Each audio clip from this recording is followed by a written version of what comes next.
नमस्कार, स्वागत है आपका कॉलेज रिव्यू अनफिल्टर्ड के एक नए एपिसोड में। 8-7 हज़ार किलोमीटर प्लस का सफ़र तय करके अब आप पहुँचे हैं एफएमएस दिल्ली। अगर आप मैनेजमेंट एस्पिरेंट हो तो एक मैनेजमेंट एस्पिरेंट का सपना होता है एफएमएस दिल्ली में पढ़ने का। IIM ABC लोग छोड़ देते हैं एफएमएस दिल्ली को लेके। इस सपने को जी रहे हैं यहाँ।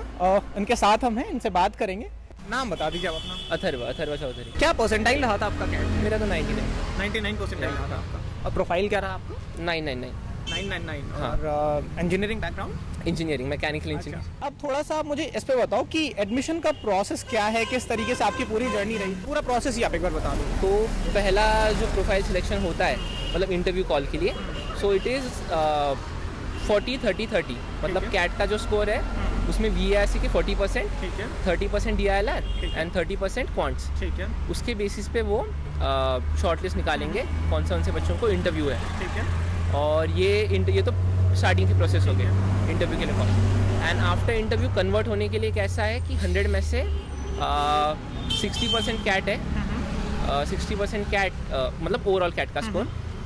Then 5% 10 standard, 5% 12 standard. ठीक है। इसमें भी कैसा है कि if you have more than 65%, 5 में से 5, ओके। लेस देन 65, 5 में से 0। ग्रेट है, तो ये खुश होने वाली बात है ना? खुश होने वाली बात है। 70% यहाँ पे हो गए। ठीक है। देन बचा हुआ 30% कैसा है कि इट्स 10 मार्क का एक्सटेम्परी। ठीक है। 10 या 15 मार्क का एक्सटेम्परी, अभी याद नहीं। कोई नहीं। टॉपिक देते हैं, फिर एक SOP के ऊपर डिस्कशन होता है एंड नॉर्मल पर्सनल इंटरव्यू। ठीक है। पहले एक्सटेम्पर के बारे में बताओ कि क्या होता है एक्सटेम्पर, एकदम बिल्कुल लेमन लैंग्वेज में, जिसने अभी कभी कैट नहीं दिया हो। सो मेन प्रोसेस जो मैंने देखा है कि लाइक बाकी के इंटरव्यूज है IIM कैल और यहाँ पे, और ये जो डिफरेंस है कि यूजुअली मैं तो भी फ्रेशर हूँ। ठीक है। सो बाकी केस में कैसे रहते हैं कि थोड़े से टेक्निकल पूछते हैं, और अगर आप फ्रेशर हो तो UG के बारे में पूछते हैं। तो यहाँ पे जो इंटरव्यू होता है ना, इट्स नॉट अबाउट UG या फिर आपने टेक्निकल जो सीखा है, इट्स मोर एब्स्ट्रैक्ट कि they are more trying to analyse your personality. तो जिन्होंने इंटरव्यू दिया अभी, तो वही मैम मुझे सिखा रही है। सो जब बातें होती तो वही बोलते हैं कि they are more looking into कि what kind of a person you are. So extempore topic मतलब क्या पूछेंगे, the interview here are very short. ठीक है। 8 मिनट में खत्म हो जाते हैं। 8 मिनट 10 मिनट कभी कभी ज़्यादा होता है। ग्रिलिंग का तो टाइम ही नहीं है फिर? नहीं, ग्रिलिंग नहीं होता। मतलब यूजुअली मैं इंटरव्यू प्रोसेस बताऊँ तो थोड़े दूर बैठते हो आप, दे चेक कि आप बैठे कैसे हो, आपके हैंड एनालिसिस कैसे होते हैं, माइन्यूट डिटेल्स मतलब एक यूजुअली थोड़े साइकोलॉजी की मैम भी बैठी रहती, तो वो थोड़ा सा देखते हैं एंड दे रिएक्ट कि आप कैसे पूछते हो। मतलब अगर एक्सटेम्परी टॉपिक रैंडम रहता है, फॉर एग्जांपल मैं महाराष्ट्र से हूँ तो मुझे पूछा था your extempore topic is Bollywood and mafia. Okay. So 1 minute बोल दो उसके ऊपर, and then after that they ask you other question उसके रिलेटेड। सो वो रहता है। SOP के ऊपर डिस्कशन होता है। आपने जो सेपरेट फॉर्म्स होते हैं FMS के, सो आपने स्टेटमेंट ऑफ पर्पस लिखा रहता है। ठीक है। तो उसके ऊपर पूछते हैं कि ये क्यों लिखा है, या फिर थोड़े से करंट अफेयर्स, थोड़े से बेसिक चीज़ें, वही रहता है। एक बैलेंस्ड SOP बनाने के कुछ स्टेप्स हैं। आप किस तरीके से एक बैलेंस्ड SOP लिखा जाता है? बैलेंस्ड SOP, सो यहाँ पे 1000 कैरेक्टर्स की लिमिट है। ठीक है। 1000 कैरेक्टर्स या 1000 words, something similar. So balanced SOP में मतलब most importantly you have to speak about yourself. Okay.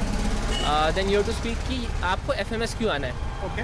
So what is like why do you want to pursue into FMS। इसका एक अच्छा आंसर क्या हो सकता है? जैसे ये बहुत ही सब्जेक्टिव है, राइट, बट एक अच्छा आंसर किस तरीके से क्राफ्ट किया जा सकता है? तो बात कैसी कि I think and I know कि अभी 3-4 महीने हो गए, तो FMS is exactly 100% student driven campus. Okay.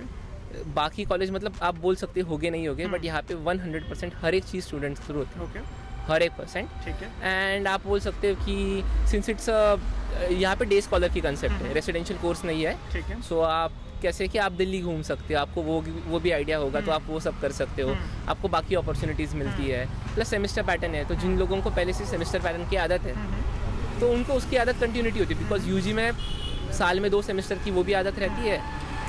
फिर अलॉन्ग विद दैट कि थोड़ा जनरलाइज व्यू आ जाता है। टीचर्स भी बहुत फेमस है, मतलब HC वर्मा, हर्ष वर्मा सर और ये बाकी सर है ना, रियली गुड। वो सारी चीज़ें आती है, and maybe you can say certain things that are really unique to FMS। तो थोड़े वो चीज़ें डाल के आप बैलेंस SOP को डालना है। मोस्ट इंपॉर्टेंटली आप अपने बारे में स्टार्ट में थोड़ा बताओ, फिर FMS के बारे में बोलो, एंड हाउ इट अलाइंस और how your future aligns through FMS, या फिर वो सब बोलो। शॉर्ट कंसाइज बस। ठीक है। एक नॉन इंजीनियर के लिए क्या सेफ प्रोफाइल हो सकता है? नॉन इंजीनियर के लिए द थिंग इज़ कि एफएमएस में ना इंजीनियर एंड नॉन इंजीनियर के लिए कोई डिस्टिंक्शन नहीं है। अभी आपका जो बैच है उसका प्रोफाइल क्या, मतलब कितने परसेंट एक्सपीरियंस्ड है, कितने परसेंट जो है आपके फ्रेशर्स हैं, और क्या अगर एक मिथ ये भी है कि अगर आपका गैप ईयर है तो फिर वहाँ पे एफएमएस भूल जाओ आप, ऐसा कुछ है क्या? नहीं, गैप ईयर के लिए नहीं है। फ़र्क बस इतना होगा कि सवाल आएगा इंटरव्यू में, Okay. उससे ज़्यादा तो कुछ नहीं। बिकॉज एफएमएस में जो मैंने 100 मार्क्स बोले उसमें ना सिर्फ फीमेल कैंडिडेट के लिए एक्स्ट्रा मार्क्स रहते हैं। If you are female candidate you get 5 marks more, अच्छा, वो है। बट अगर वो छोड़ा तो आई डोंट थिंक कि बेस्ड ऑन एनी डोमेन या स्पेशलाइजेशन के ऊपर कुछ एक्स्ट्रा लाइक कम मार्क्स या ज़्यादा मार्क्स उसका वेटेज नहीं है। गैप के लिए भी काउंट नहीं होता। 10-12 के भी मैंने बोल दिया था कि 65 है तो मतलब हाँ 65 प्लस है तो हाँ बराबर 5 मिल जाएंगे। यूजी तो काउंट ही नहीं होता। और वर्क एक्सपीरियंस वर्क एक्स के भी मार्क्स नहीं। नहीं है, नहीं है। मतलब फ्रेशर्स को भी इक्वल अपॉर्चुनिटी है? हाँ, फिर भी अभी हमारे पास आई गेस अराउंड कंपोजिशन क्या होगा? इट्स 45% वर्क एक्स वाले हैं एंड 55% फ्रेशर, ऐसा है। बढ़िया कंपोजिशन है फिर तो, है ना? हाँ